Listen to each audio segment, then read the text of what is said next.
Hey guys, today we're in the book of Judges, chapter 20.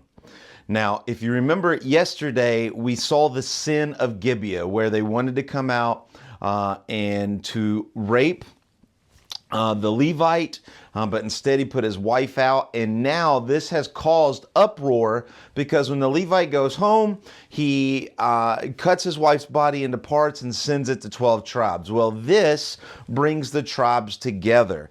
And we see in verse 1, it says, and all the people of Israel came out. So all of Israel, even in this rough, sinful time of Israel's past, this kind of brought everybody together and was like, what in the world happened? Why do we get a body part in the male? And then they even say, tell us how this evil happened. And the Levite tells the story, but he doesn't tell the full story. He says, hey, he tells what happens, but he doesn't talk about his how he mistreated his concubine, how he just told her to get up, how he just gave her away. He didn't say any of that. He just said that Gibeah came and would try to kill him, but instead they did what they did to his concubine. And so verse 8, it says, and all the people arose at one man saying, right? So here we can see Israel's coming together. Even in a sinful time, they realize this was wrong. And so they're coming together, which is a good thing. It goes on and says, but the Benjamites would not listen. All of Israel, all 11 tribes come together, but the tribe of Benjamin would not listen to this because Gibeah is in the tribal allotment of Benjamin. So they're choosing their brothers over what the Lord would say, right? So they're choosing their brothers over the Lord. Let's see. Verse 16. Among all these were 700 chosen men who were left-handed. Everyone could sling a stone at a hair and not miss. And the men of Israel, apart from Benjamin, mustered 400,000 men. So here, Benjamin is not just saying, hey, we're not going to be a part of this. Now they are giving 700 elite soldiers to defend against them. So they're not just saying we're not a part of this. Now they're actively fighting against Israel. They're protecting Gilead. So you have Benjamin against Israel. We call this a civil war. Okay, so you have one tribe against the other 11, right? Notice verse 18. It says, the people of Israel arose and went up to Bethel. Remember, this is where the Ark of the Covenant is. This is where God is. So now, of all the bad things that we've read of Israel in the time of Judges, now they realize they need God. And so they go to Bethel to seek God's advice. What should we do, God? And God tells them, hey, you need to go to war. Send the tribe of Judah first.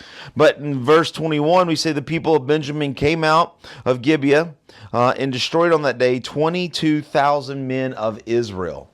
So God says, hey, go after them, but Benjamin comes out and destroys 22,000 men of Israel. And a lot of times things like this happen, right? That God says, we feel like God is saying do this, but we don't get a win, we get a loss. And a lot of times we just give up. But Israel took a loss even though God told them to do it. Verse 22, the people of Israel took courage again and formed a battle line, and Israel went up and wept before the Lord until evening. So they go back to Bethel and say, Lord, you told us to go, and we did, and we lost. Why? What do you want us to do? What is going on? And so the Lord said, go up against them again. And the people of Israel came near on the second day, and Benjamin went out against them and destroyed 18,000 men of Israel. So Benjamin comes out and once again destroys Israel. So we have a total of 40,000 Israelites who have been killed in this civil war. But the whole time God is telling them to go, to do this. Verse 26, once again they went up and came to Bethel and wept, and they fasted. And they asked the Lord in verse 28, shall we go up again or shall we cease? And this is an amazing part of this story. As much as we've seen Israel turn their back on God, it's this injustice that Gilead has done that has brought Israel back together, and they're seeking God. They go to God. God says, do this, they fail. They come back, they seek God. God says, do this, they fail. And now they're saying, God, do you just want us to give up? Are we mishearing? What is going on? But the Lord said, go, I will give them into your hand tomorrow.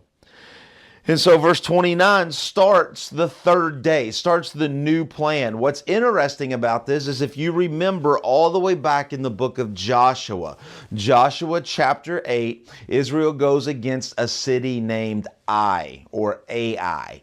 This is the same plan. This is the exact same thing they did to Ai. This is what they're doing to Gilead. So this plan they already know, and so does Benjamin. Benjamin knows this plan. But they're going to use this plan. They're going to go out, they're going to draw people out, then the people's going to ambush around the city, and they're going to kind of catch them in between, and they're going to destroy them. So they draw away from the city, they go out. Notice it says that the battle was hard.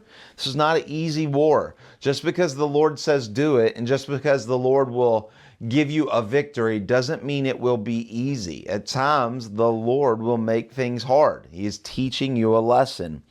And the Lord defeated Benjamin before Israel. Verse 35, notice that. The Lord defeated Benjamin. It wasn't Israel. It was the Lord who did that. And the people of Israel destroyed 25,100 men of Benjamin that day. They pretty much wiped them all out. Verse 47, except for 600 men ran away into the wilderness. So there's a remnant of Benjamin men, of 600 guys. We're going to see that come back as we continue to read. But notice the last verse. This is where Israel kind of goes back again to their wickedness. It says, and the men of Israel turned back again against the people of Israel and struck them with the edge of the sword, the city, the men, the beast, and all that were found, and all the towns that they found, they set on fire. Israel goes back and destroys everything, right? All the men are dead except for 600, destroys all the towns, does everything. But what about the women, right? So we'll get into that tomorrow.